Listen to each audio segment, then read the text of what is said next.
I'm going to talk a little bit about AI and energy use today, and it's sort of giving away the conclusion here that I think hydropower is a really underrated and missing piece of the energy solution here today.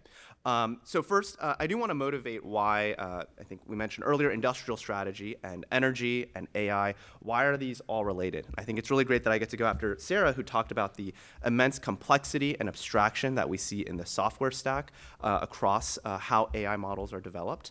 That similar level of complexity and abstraction exists in the real world as well. As AI data centers begin to scale, it is no longer enough to just write models in the cloud.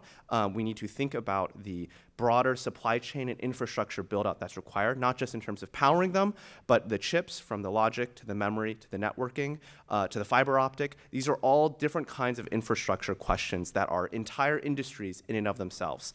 And I think it's important to understand these supporting industries as well when we think about the factors that might constrain or shape AI development today. This is quick background on me. Used to work in the AI research field, was at Berkeley National Lab, and then an engineer in an AI hardware startup before I jumped over to DOE 2 years ago, where I got to both work on our supply chain portfolio strategy, but also work and help stand up our new AI office, which I think probably contributes to some of the perspective that you're seeing here today on that nexus. So I think we've all heard AI is driving a significant amount of load growth on our grid today. The graph is from Lawrence Berkeley National Lab's data center report, and it shows how we are expecting just in the next several years to see an enormous build-out of data centers that will probably triple or quadruple the amount of power that they have used over the past decade. And so the question then becomes, how do we power these data centers? There are a number of solutions. Behind the meter is one that's becoming really salient today. But there are also other ones, such as grid-enhancing technologies and also regulatory solutions. For today, I'm mostly going to talk about the behind-the-meter firm generation, just because I think that's the one that's gotten the most discourse. And I will talk about the broader portfolio of solutions that exist today and why I think hydropower should be added into that portfolio when we consider different energy solutions to meeting the power needs of data centers.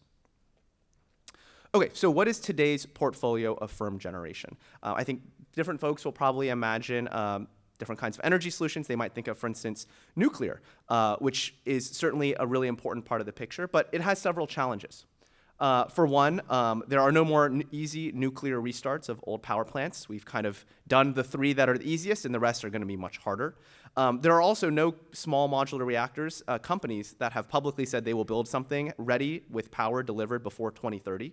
And so if it is both the case that this is an immediate pressing problem, it cannot also be the case that all of these companies are saying we will not have something for you the next 5 years. And I think this is an important tension when we think about innovation in the energy sector and the immediate needs of AI power today. And the last thing I want to highlight is we want to be very clear-eyed about what does firm generation mean. A lot of people imagine a nuclear power plant stays on forever. It doesn't, actually. It shuts down for refueling every 18 to 24 months. And that process is usually mitigated by timing it when demand on the grid is generally low. But that's not necessarily going to work for a data center. So that's something that we also have to be mindful of. Another energy solution that you might have heard about is geothermal, which is also another really promising source of energy for data centers. But it also comes with its own problems. The first is it's actually quite new, especially the enhanced geothermal systems that everyone is really excited about today. As of today, there's only about 4 gigawatts of geothermal, mostly the conventional kind, that exists. Now, we're certainly on track to start scaling that up, but I think we need to be honest about the fact that it's going to be a big lift to scale this kind of energy technology. And so this is also a kind of first-of-a-kind system that is going to live in tension with commercial hyperscalers who want to get power next year from something that is proven and will work. Another exciting technology is solar plus batteries. And I think this is another one that there's been a lot of great analysis on. The challenge, of course, is they take up a lot of land. And this is also somewhat still starting to scale, but we have not seen large-scale solar and storage at the industrial scale quite yet. And so as a result of its large geographic footprint, I think most analysis is pretty clear that this is best in the Southwest environment, where there's a lot more arid land that's currently unused. And then finally, there's natural gas, of course, which has been around for a long time, but there is a 3 to 5 year lead time for gas turbines. And of course, it makes you dependent on a very volatile fuel price, which we've seen just over the past 3 years has had large price swings, which can change the economics of building out AI data centers. So I highlight all of these cons of the different solutions that folks have talked about, not because I don't think any of them are good, but simply because I think we need to be honest that each of these has different benefits and different disadvantages. And we need to think about this as a portfolio solution rather than, I think, as is often maximalist on any given one technology as the silver bullet. So where's hydropower in this conversation? I think a lot of people actually forget that hydropower is a very large part of today's energy portfolio for the US. You can see on this graph from Our World in Data, after coal, gas, and nuclear, hydropower is essentially right up there. And this is looking at electricity production. When we think about storage, the storage of electricity or power, hydropower is actually still the largest bulk energy storage today. Batteries are actually still a relatively small portion of that, though certainly growing very quickly. Okay. Now, you might have heard about hydropowers or dams. You might say, well, there's a lot of issues with hydropower. For instance, there's no more dams left, right? And that's certainly true. But there's actually only 3% of the dams today are actually generating power. The other 97% are serving a number of other purposes, but they're not generating power. And there's some reasons for that. But one could argue that that percentage should just be a little bit higher. Another argument is like, well, what's going on in hydropower? Like it's kind of the same thing we've always been doing for like 100 years, right? I think that's kind of a good thing, actually. I always get nervous when some new startup usually says, oh, this brand new technology that we've never deployed before is going to solve your 1 gigawatt data center. It might work, it might not. And there's a lot of risks that are associated with that. And I think we should look at these kinds of technologies and recognize the technology risk and the commercial risk, and we should try to mitigate those when we think about a portfolio of energy generation. I should also add it's not entirely true. About half of the potential in hydropower today comes from existing hydropower dams with retrofitted turbines. And so when you swap out a lot of these old school dams with a new turbine, you get about a 3% to 5% increase in power generation, which doesn't sound like a lot. But when you have a dam that's generating 500 megawatts or 1 gigawatt, that 3 to 5% starts to make a difference. And finally, people might say, how much is this even going to move the needle? Is there even that much potential left? And if you look at the most recent DOE reporting on this, there's about 5 gigawatts left in repowering dams or taking dams that are not currently powered and installing turbines. And there's actually about another 5 gigawatts in just modernizing existing hydropower assets with new turbines and new equipment that leads to improved efficiencies. And so companies are already starting to do this. There is an Iron Mountain Data Center, which is a colo firm. They have already actually signed a power purchase agreement with Rye Development, which is a hydropower developer, to draw power from repowering U.S. dams in the mid-Atlantic region. So I think there's a clear market signal that this is also starting to happen and is a viable solution. But I think it's notable that it doesn't seem to have broken into the discourse here in D.C., which is what I am hoping to change at least here a little bit.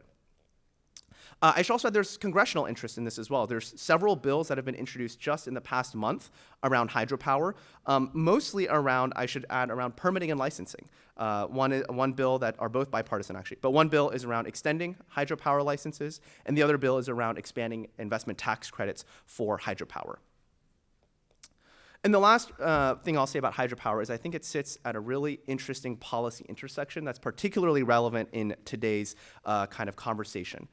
Which is that hydropower sits at both defense and regulatory and energy intersections, which I think might make it a unique opportunity for bipartisan policymaking. So first, in defense, the supply chain for hydropower actually intersects a lot with defense supply chains. Specifically, the turbines that we use on hydropower are some of the largest forged components in the world. And as a result, the DoD is actually also quite interested in very large metal components. And these supply chains actually overlap to a large degree.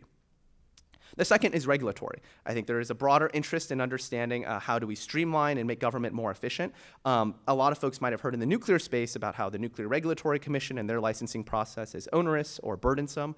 I can assure you it is much worse in the hydropower space, where FERC, which is the primary energy regulator, has a, I think, very long and I think universally recognized, somewhat broken process for licensing hydropower. And every single hydropower dam has to go through the FERC regulatory process. I think there's a lot of opportunity there for policy entrepreneurship. The other part of that I'll add is that 50% of the dams today are owned by the federal government.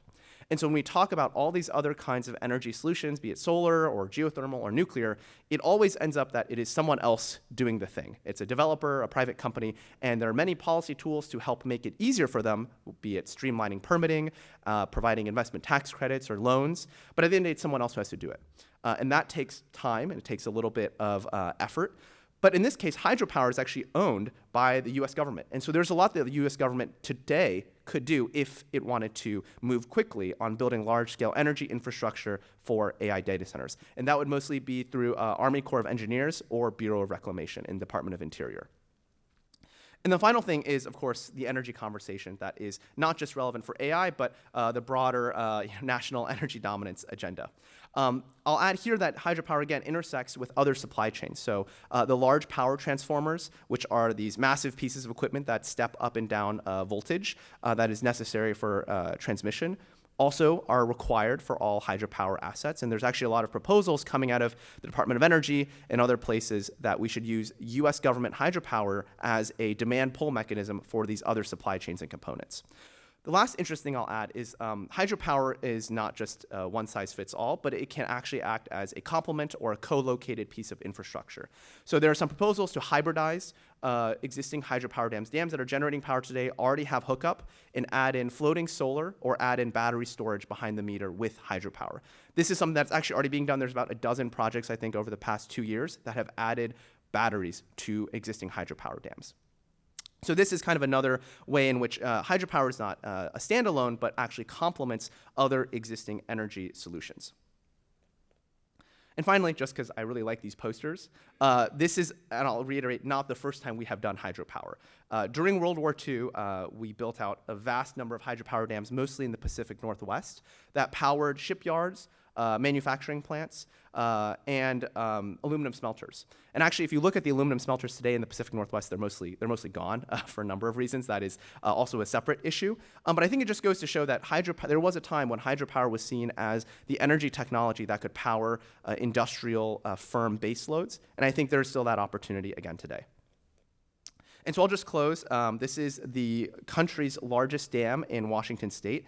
It generates 6 gigawatts, which makes it the largest energy generation site in the country. And so I think when people think about how do we meet the power demands of AI, we should look to some of the existing infrastructure assets we have today. And I think that includes hydropower.